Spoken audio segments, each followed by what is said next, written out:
Hey everyone, welcome to another episode. Today I'm going to talk about a subject that has probably never been approached this way in your church.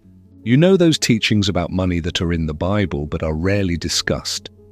Well, today we're going to unveil 3 financial commandments that the Bible hides. And I say hides, not because they were purposely omitted, but because they kind of stayed between the lines, you know?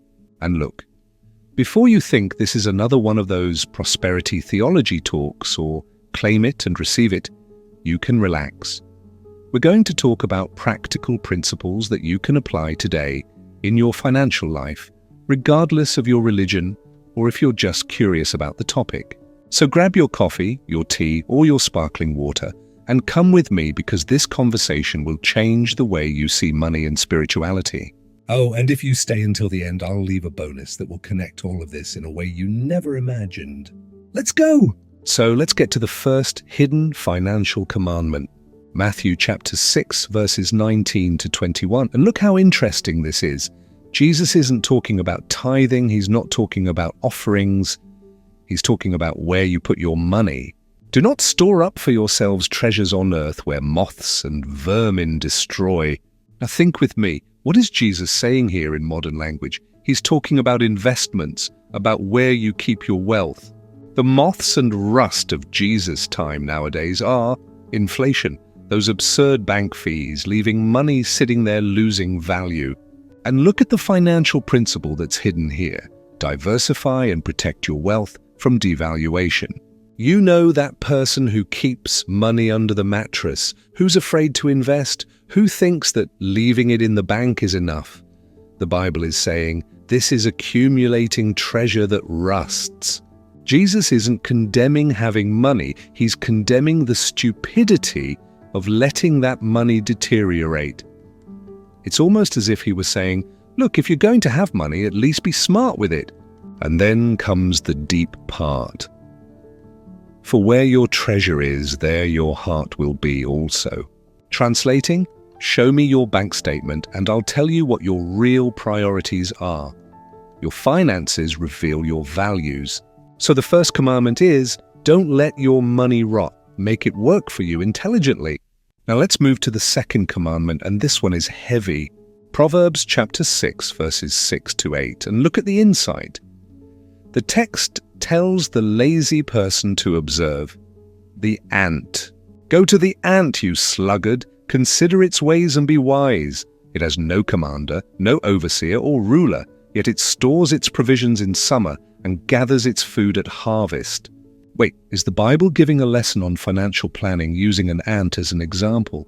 Yes, and the hidden principle here is brutal. Work in periods of abundance, thinking about periods of scarcity. The ant doesn't wait for winter to arrive to start worrying. She works in summer, when everything is favorable, to have reserves in winter, when things get difficult. This is literally the concept of emergency fund that any modern financial advisor will tell you about. You know those people who earn well but spend everything? Who, when an unexpected expense comes, they go into despair? The Bible has been saying for over 2,000 years, you're being less wise than an ant. And notice something. The ant has no boss, no one telling her to save. She does this through self-discipline, by understanding the natural cycle of life. So the second commandment is cultivate financial self-discipline, plant in abundance to harvest in scarcity. Your work today is the seed of your sustenance tomorrow, and nobody needs to watch over you to do this. This has to come from within. And now we come to the third commandment, and this one is the most ignored of all. Proverbs chapter 6, verses 1 to 5, and chapter 22, verse 26. The Bible is direct on this point. Do not be like those who thoughtlessly make agreements and put up security for debts. People. The Bible is literally saying, don't be a guarantor, don't sign as a co-signer, don't put your name on other people's debts. And look how the text continues. If you have done this, go quickly, humble yourself, press your plea with your neighbor, allow no sleep to your eyes. Free yourself like a gazelle from the hand of the hunter. This is financial urgency. The Bible is saying that if you've already gotten into this, run to free yourself from this situation as if your life depended on it. Why? Because when you're a guarantor, you assume a risk that is not in your control. You're betting your wealth on someone else's financial behavior. And it's not lack of love, it's not lack of compassion to help someone in other ways, but compromising your financial security for someone else's irresponsibility. The Bible is clear, don't do it. How many families do you know that went broke because someone was nice and signed as a co-signer? How many friendships were destroyed because of shared debts? The third commandment is protect your wealth. Don't assume financial responsibilities that aren't yours. You can help in 1,000 ways, but never by compromising your own financial stability.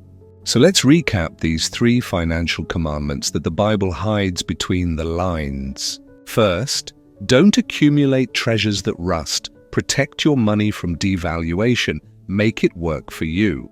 Second, work as if you were planting. Have self-discipline. Save in abundance to have in scarcity.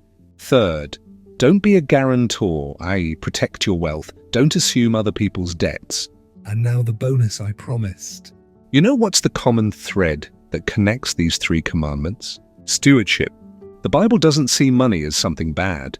It sees money as a resource that was entrusted to you to be well managed. You are a steward, not an absolute owner. And every steward has a responsibility. Multiply what was entrusted to them, not waste it, not be negligent. Remember the parable of the talents. The servant who buried the money out of fear was reprimanded. Those who invested and multiplied were praised. So the final message is, be wise with your finances. Spirituality doesn't call you to be poor or irresponsible. It calls you to be an excellent administrator. So, what did you think of these 3 commandments? Comment below which one impacted you the most. And if you know someone who needs to hear this, share this video, subscribe to the channel, turn on notifications, and leave that like so the algorithm knows this content is relevant. A big hug, and until the next episode, stay with God and with your finances organized.